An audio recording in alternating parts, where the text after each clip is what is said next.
language and memory. Mm-hmm. And I remember while I was doing my PhD here, we had this, what was this called? These Friday PhD meetings a long time ago. And I remember you were presenting. Oh, right. And at that time already, yeah. It just pops into my mind. Okay, this is actually not written down anywhere here. And you were looking at language, and you were including memory, you were including motor, you were including all of these other attention, research, all of those things. And I mean, I was just focused on motor. And I was sitting there and I was thinking, well, how else could you look at language? Shouldn't you include all of those things? But there were also a lot of people there that really did not like what you were saying, because they don't look at language from all of those perspectives. Why? Am I missing something? Am I being too motor focused or too naive? Maybe there's something. Right. I'm not giving them the benefit of the doubt.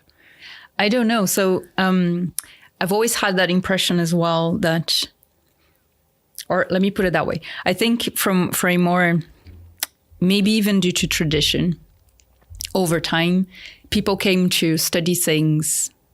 My domain is motor control, so I study motor control. Right. My domain is, memory, long-term memory, so I study mostly episodic memory. Or I do cognitive control, and then the other people do language. But if you think about it, to me, as a domain, it's a huge domain that is way bigger than each one of these other domains. Yeah. And I don't know a single person who studies language as a thing. Like you always end up focusing either on production or on comprehension. And even within that, you focus on one particular aspect of it, because otherwise it's just too big. Like no one does, and the motor control of speaking and retrieving things from memory. No one does both, because it's just completely different. So I think from a more, maybe because how things evolved over time within the cognitive sciences, you either have people who study language or something else. And what I've always tried to do is bridge. Mm-hmm.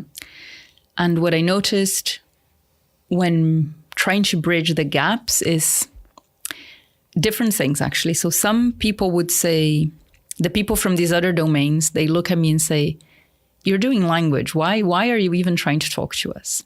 Whatever you're doing is language. Or if you find something that could be interesting to us, we'll say, but of course you're finding that because your task is an episodic memory task. Well, it's not. It's a language task. Yeah, no, but there's episodic memory in there. That's why you're finding something that looks like our thing.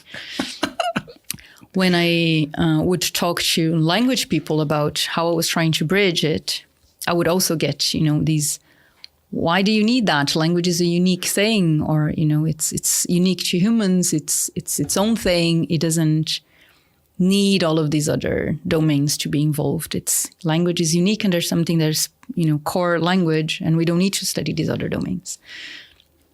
And then surprisingly, there are these other people like you, and I was talking to my colleague this morning, actually, with Sabine, and the reaction is like, isn't that trivial that you should be studying these things more, like linking them to each other?